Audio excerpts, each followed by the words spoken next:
Imagina que estás a punto de entrar en un lugar donde casi nadie se ha atrevido a poner un pie. Un lugar donde historias antiguas, susurradas en las sombras, hablan de un libro oculto durante siglos.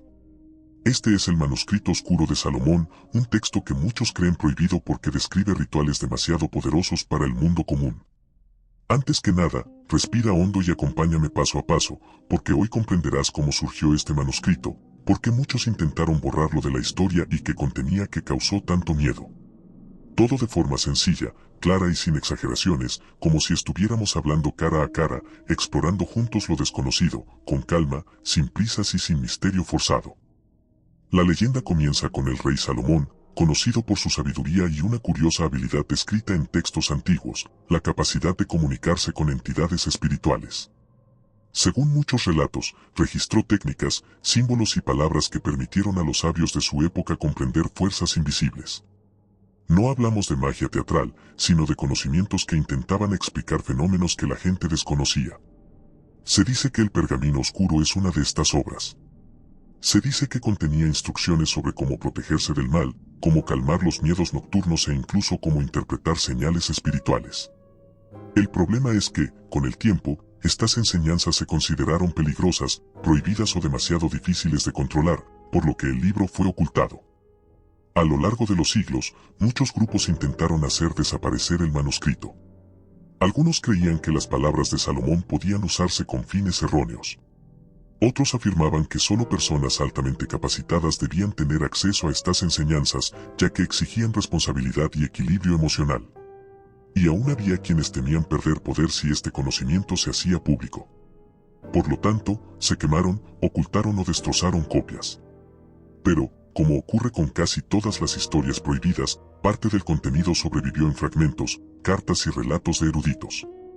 Gradualmente, estos fragmentos se reconstruyeron y revelaron que el libro no era un manual del mal, sino un conjunto de consejos sobre cómo lidiar con el miedo, la oscuridad y los propios pensamientos. Cuando exploramos o contenido maíz descrito de ese manuscrito, encontramos símbolos curiosos. Muchos de ellos representaban a mente humana, como círculos divididos en partes, espirais que lembraban jornadas internas y palabras que parecían chaves para abrir reflexiones profundas. Algunas personas interpretaron esos símbolos como rituales de invocacao, más estudiosos modernos acreditan que eran apenas metáforas, maneras de ensinar a alguien a enfrentarse a sus propios monstruos internos. Por ejemplo, existía un símbolo que supuestamente invocaba corajem, él apenas instruía a pessoa a se lembrar de momento de forca e iba ese sentimento. Outro símbolo invocaba clareza, na verdade, era método de respiracao e foco. Assim, aquilo que muitos chamaban de prohibido tal vez fosse apenas manual de autoconocimiento avancado demais para su época. Entonces, ¿por qué tanta controversia? Porque lo desconocido es aterrador. Cualquier cosa que parezca diferente o demasiado poderosa causa miedo. Y, en aquella época, cualquier práctica que no se comprendiera plenamente se tachaba de peligrosa. El manuscrito oscuro de Salomón se convirtió en blanco de exageraciones y rumores, y así su historia fue absorbida por el polvo del tiempo. Pero hoy, al observarlo con calma, nos damos cuenta de que su verdadero valor pudo haber residido en enseñar a las personas a afrontar lo que llevan dentro. No se invocaban monstruos reales, sino coraje, concentración, disciplina y comprensión. Al final, lo que queda no es un ritual prohibido, sino el recordatorio de que el conocimiento puede ocultarse, pero nunca borrarse. Y que todo viaje espiritual comienza cuando tenemos el coraje de mirarnos a nosotros mismos sin miedo. En el silencio que envolvía aquella sala subterránea, el manuscrito parecía respirar, como si tuviera vida propia y esperara pacientemente a alguien capaz de comprender sus secretos. La luz que emanaba de las grietas del techo iluminaba el suelo con patrones geométricos que se movían lentamente, como si respondieran a la proximidad de cualquier presencia humana. Era allí donde muchos creían que se encontraba el eslabón perdido entre los mundos físico y espiritual. Un punto donde las fronteras se volvían tan tenues que incluso una mente de 15 años podía percibir la diferencia en el aire. Cada paso resonaba profundamente, revelando la inmensidad de aquel espacio olvidado, y era imposible ignorar la sensación de que algo antiguo observaba atentamente cada movimiento cerca del manuscrito prohibido. Al abrir la primera página, la sensación era la de cruzar un umbral invisible, como si la realidad misma se hubiera retrocedido unos centímetros. Las letras brillaban en tonos dorados, incluso sin ninguna fuente de luz directa, y cada símbolo parecía moverse sutilmente, como si respirara con el lector. Pero lo más impactante era la suave fuerza que emanaba del pergamino, una especie de invitación silenciosa a seguir leyendo.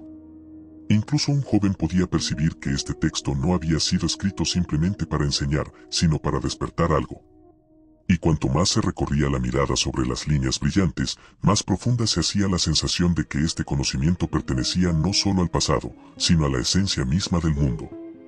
Fue en ese momento que una leve vibración recorrió el suelo, casi imperceptible, pero suficiente para provocar la caída de una fina capa de polvo de los estantes más altos. Los ángeles esculpidos a su alrededor, inmóviles durante siglos, parecieron cobrar un brillo renovado en sus ojos de piedra, como si reconocieran que algo se estaba activando. La atmósfera se densificó, como el aire antes de una tormenta, y una corriente fría recorrió el pasillo, atravesando las columnas y envolviendo al lector como una advertencia. Todo aquel entorno reaccionó al contacto con el manuscrito, como si toda la sala fuera un organismo vivo que despertaba lentamente de un sueño profundo. El mensaje era claro, nada allí estaba muerto ni olvidado, simplemente esperaba el momento preciso para ser reactivado. El lector se dio cuenta entonces de que el texto comenzaba a reorganizarse, las letras cambiaban de posición como pequeñas chispas doradas danzando sobre el pergamino. No era una ilusión, era como si el manuscrito comprendiera quien lo tocaba, adaptando su contenido para revelar solo lo que la mente podía soportar. Incluso alguien muy joven se daría cuenta de que este conocimiento estaba vivo, era inteligente y medía cada paso que se daba allí. En pocos instantes, símbolos que antes parecían indescifrables comenzaron a formar patrones comprensibles, mostrando mapas, nombres antiguos y diagramas que conectaban constelaciones y estructuras del alma humana. Era un lenguaje que hablaba directamente al espíritu, y bastaba con seguir mirando para sentir que algo profundo se activaba. Cuando la última línea de la página brilló con intensidad, una luz tenue se extendió por toda la sala, tocando cada columna, cada libro y cada símbolo tallado en las paredes.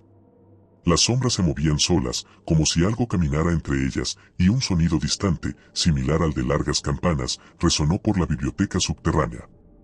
El manuscrito parecía latir, como un corazón antiguo, revelando que aún albergaba muchos secretos más allá de esa primera revelación.